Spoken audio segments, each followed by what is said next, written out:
Inilah Global Views, sudut pandang kita tentang ragam konflik internasional yang berdampak signifikan kepada kita semua.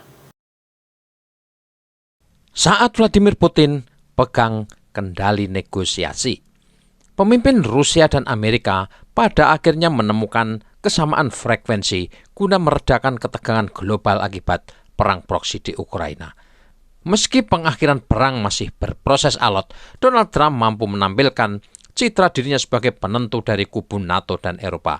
Sedangkan Vladimir Putin mengokohkan diri sebagai tokoh sentral pemimpin pihak yang menang dalam pertempuran di Ukraina.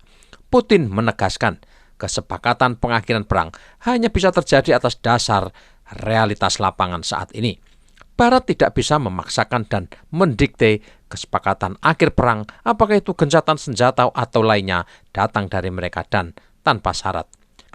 Vladimir Putin mengambil inisiatif gencatan senjata bisa dimulai dari penghentian serangan terhadap target infrastruktur energi di kedua belah pihak. Donald Trump menerima opsi ini setelah sebelumnya berharap gencatan senjata bisa diterima Putin tanpa syarat. Mengenai persoalan teritorial, Donald Trump bisa memahami negosiasi mesti berdasar kenyataan terbaru bahwa Crimea dan Donbas sudah bergabung ke Federasi Rusia. Sementara Volodymyr Zelensky dan tokoh-tokoh Kiev selalu memberi syarat integritas teritorial Ukraina tidak bisa ditawar-tawar.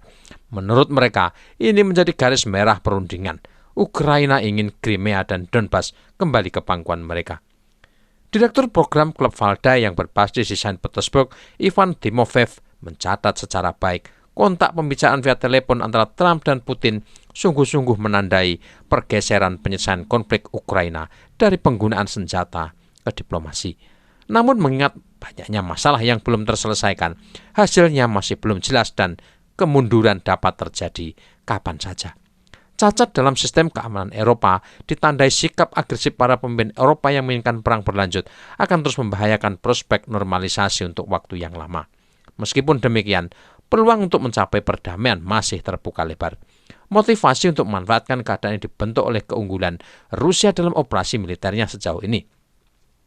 Berikutnya ada faktor skenario potensial yang dapat terjadi bagi kedua belah pihak jika konflik berlanjut. Di antara hasil utama, kita dapat mencatat kesiapan Rusia untuk menggunakan kekuatan mereka mempertahankan kepentingannya di Eropa. Selama 3 dekade setelah berakhirnya Perang Dingin, kemampuan Moskow untuk melindungi kepentingan dengan menggunakan kekuatan militer seringkali diabaikan. Operasi militer khusus di Ukraina dan hasil-hasilnya mengakhiri kesalahpahaman ini.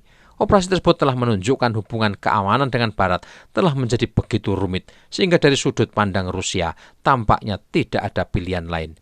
Jelaslah penggunaan kekuatan dan konflik berskala besar di Eropa merupakan kemungkinan nyata. Karena itu, tuntutan dan kekhawatiran Moskow tidak dapat dikesampingkan dengan jaminan yang samar-samar.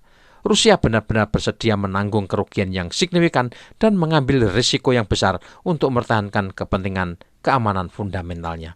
Rusia tidak bersedia mundur meskipun hal itu dapat menyelamatkan mukanya. Ancaman eksistensial bagi mereka adalah sesuatu yang tidak bisa digantikan apapun. Di bidang diplomasi perlu dicatat, negara-negara non-Barat belum membentuk koalisi anti-Rusia yang besar. Blok Barat yang bersatu melawan Rusia telah gagal menarik pemain tambahan. Tiongkok, India, Brasil, Afrika Selatan, dan negara-negara lainnya di kelompok selatan telah menjauhkan diri dari kebijakan sanksi. Sementara bisnis di negara-negara ini waspada terhadap sanksi sekunder yang dapat dijatuhkan oleh Amerika Serikat dan sekutunya. Mereka pun berhati-hati untuk bekerja sama dengan Rusia dan menghindari sebisa mungkin penerapan tindakan anti-Rusia. Perdagangan dengan banyak negara di belahan bumi selatan telah melonjak. Negara-negara ini tidak mengambil sikap pro-Rusia atau membentuk front anti-Barat yang bersatu. Namun diskusi tentang diversifikasi keuangan global, perdagangan dan lembaga politik telah memperoleh daya tarik yang cukup besar. Blok baru ekonomi BRIC Plus muncul dan menjadi alternatif. Pada akhirnya, ketahanan koalisi Barat pun mulai goyah. Pemerintahan Amerika yang baru tampaknya telah menyadari konflik telah mencapai jalan buntu dan telah mengambil langkah-langkah pencegahan untuk mengakhirinya. Di antara hasil diplomatik, kita dapat mencatat kemampuan Moskow untuk menahan eskalasi dukungan militer untuk Ukraina. Untuk jangka waktu yang lama, garis merah Rusia sering dilanggar karena berjuang untuk menghentikan peningkatan pasokan senjata ke Ukraina. Pengiriman ini meningkat dengan sistem persenjataan menjadi lebih jauh dan mematikan. Perubahan dalam doktrin nuklir Rusia dan penyebaran rudal jarak menengah baru dengan konfigurasi non-nuklir telah memberikan sinyal pencegahan penting terhadap potensi penggunaan massal rudal jelajah barat dan sistem persenjataan lainnya oleh Ukraina. Vladimir Putin telah memberi warning kekuatan barat lewat penembakan rudal balistik non-nuklir Oreshnik ke Ukraina. Dampaknya sangat menggentarkan. Hasil penting lainnya adalah kemampuan untuk terlibat dalam konflik berskala besar dengan lawan yang telah menerima dukungan besar dari Barat dalam bentuk senjata, intelijen, dan pendanaan. Industri pertahanan Rusia telah berhasil mempertahankan kecepatan dan skala operasi yang tinggi dengan cepat beradaptasi dengan tantangan baru yang ditimbulkan oleh kemajuan teknologi militer, termasuk produksi dan penggunaan pesawat nirawak. Pada saat yang sama, Moskow pada dasarnya mempertahankan pendekatan ekspedisi dalam tindakan militernya, menghindari mobilisasi yang ekstensif dan sebaliknya mengandalkan relawan militer dan tentara kontrak. Kemampuan untuk melakukan operasi militer berskala besar dan berkelanjutan dengan tentara profesional, bukan tentara wajib militer, telah menjadi pencapaian sementara yang penting. Ketahanan ekonomi Rusia di tengah konfrontasinya dengan Barat kolektif juga patut dicatat. Integrasinya yang mendalam ke dalam jaringan global, ketergantungannya pada rantai pasokan Barat, lembaga keuangan dan kerangka peraturan telah menciptakan resiko yang signifikan mengingat potensi sanksi Barat berskala besar. Sanksi tersebut diberlakukan segera setelah dimulainya konflik dan telah meningkat sejak saat itu. Hampir semua jenis pembatasan telah digunakan terhadap Rusia, termasuk pemblokiran transaksi di sektor keuangan, kontrol ekspor, larangan impor, dan banyak lagi. Negara-negara sahabat yang bermitra dengan Rusia menghadapi resiko sanksi sekunder. Meskipun demikian yang luar biasa, Rusia telah terhindar dari krisis keuangan atau ekonomi yang signifikan. Jelas, ekonomi telah mengalami kerugian, kerusakan, dan ini dirasakan oleh warga biasa. Namun Rusia mampu merestrukturisasi jaringan perdagangan, pasar, dan sumber impor dengan sangat cepat menurut standar historis. Selain ekonomi, sistem politik juga menunjukkan ketahanan yang luar biasa. Lawan-lawan Moskow telah memperkirakan perubahan rezim yang cepat dan perpecahan di antara para elit, tetapi tidak satu pun dari itu yang terjadi. Baik musuh ideologis maupun pendukung radikal tidak mampu menggoyahkan sistem politik negara itu. Contoh nyatanya bisa dilihat dari sukses penyelenggaraan KTT BRICS Plus 2024 di kota Kazan. Ribuan diplomat dan delegasi berdatangan mengiringi puluhan kepala negara dan para menteri. Putin dan Rusia berhasil menunjukkan mereka sama sekali tidak terisolasi dan mengejutkan dunia atas soliditas blok baru ekonomi yang diinisiasi Brasil, Rusia, India, Cina, dan Afrika Selatan ini. Sementara ketertiban yang lebih ketat telah diberlakukan di tengah kondisi masa perang dan negara itu berhasil menghindari terjerumus ke dalam model totaliter yang dicirikan oleh kontrol yang berlebihan dan melemahkan semangat.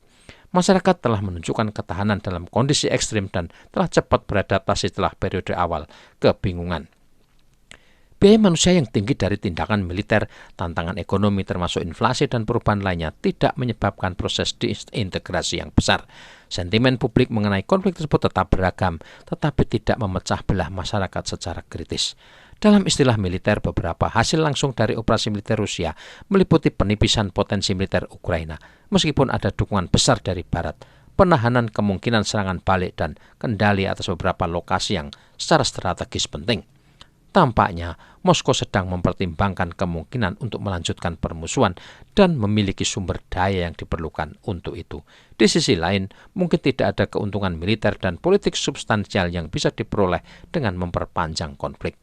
Pertempuran yang berkelanjutan hanya akan masuk akal jika tuntutan utama Rusia yang awalnya ditetapkan selama negosiasi di Istanbul pada tahun 2022 tidak terpenuhi. Namun pemerintahan Amerika Serikat yang baru juga menyadari bahwa berlarut-larutnya konflik menimbulkan risiko yang sangat signifikan. Di luar kemungkinan serangan Rusia yang berkelanjutan, ada kekhawatiran tentang semakin menipisnya persediaan militer dan timbulnya biaya finansial yang sangat besar tanpa prospek yang jelas untuk mengalahkan Rusia. Pada akhirnya, hasil dan keterbatasan saat ini telah menciptakan insentif bagi Washington dan Moskow untuk mempertimbangkan resolusi damai. Khususnya ketika kedua belah pihak masih memiliki sumber daya memadai untuk melanjutkan konflik. Para pemain di meja perundingan masing-masing memiliki posisi yang kuat, tidak ada pihak yang bernegosiasi dari posisi yang lemah. masing-masing pihak memahami kepentingan mereka dan bersedia membahasnya. Sudah sangat lama sejak Rusia dan Amerika terlibat dalam negosiasi dengan pola pikir seperti itu. Mereka menyadari betul ada perbedaan-perbedaan besar menyangkut kepentingan nasional masing-masing. Trump sebagai politisi pragmatis melihat ada kesempatan dan peluang Amerika dan Rusia harus mempertahankan hubungan ke tingkat kenormalan yang kompetitif. Ini berbeda dengan rezim Joe Biden yang memutus total kontak diplomatik Washington dan Moskow, tidak berkomunikasi dan mendekatkan dunia pada Perang Dunia Ketiga. Donald Trump berusaha mempersempit peluang perbedaan di antara dua raksasa ini supaya tidak berubah menjadi konfrontasi bersenjata yang sangat berbahaya. Dalam konteks inilah Trump ingin memposisikan diri Amerika sebagai penentu. Realitasnya, di NATO tanpa Amerika, blok keamanan itu tidak ada apa-apanya di depan Rusia, apalagi Ukraina. Kiev hanyalah proksi bagi NATO dan Uni Eropa dalam upayanya menghancurkan Rusia. Tribuners, pengakhiran perang Ukraina masih jauh dari kata selesai. Negosiasi akhir pekan ini akan dilanjutkan di Jeddah, Arab Saudi antara wakil Amerika dan Rusia. Sementara Uni Eropa dan Ukraina melihat perkembangan ini dengan perasaan dongkol dan mungkin sebagian marah. Apalagi sebelum Trump dan Putin berkomunikasi telepon, muncul rumor soal topik teritorial yang menerbitkan kekhawatiran Trump akan menjual Ukraina. Seperti biasa, Prancis dan Inggris menjadi pihak paling agresif mengobarkan permusuhan terhadap Rusia. Presiden Emmanuel Macron menyatakan penggelaran jet-jet tempur mereka yang mampu membawa rudal nuklir di dekat perbatasan Jerman. Inggris di pihak lain menyiapkan pasukan komandonya untuk diterjunkan ke Ukraina selain mempercepat aliran senjata baru ke Kiev. Sementara Rusia menembak jatuh sejumlah drone-nya sendiri yang sedang terbang menuju target-target infrastruktur energi Ukraina. Drone itu lepas landas sebelum Putin dan Trump sepakat memulai gencatan senjata terhadap target energi Rusia dan Ukraina. 10 menit setelah pembicaraan dengan Trump berakhir, Putin menelepon Menteri Pertahanan Rusia dan Kepala Staf Militernya agar serangan itu dibatalkan dengan segala cara. Ini adalah sebuah kisah epik yang diceritakan Steve Witkoff, utusan khusus Donald Trump, sekaligus negosiator utamanya dengan Rusia.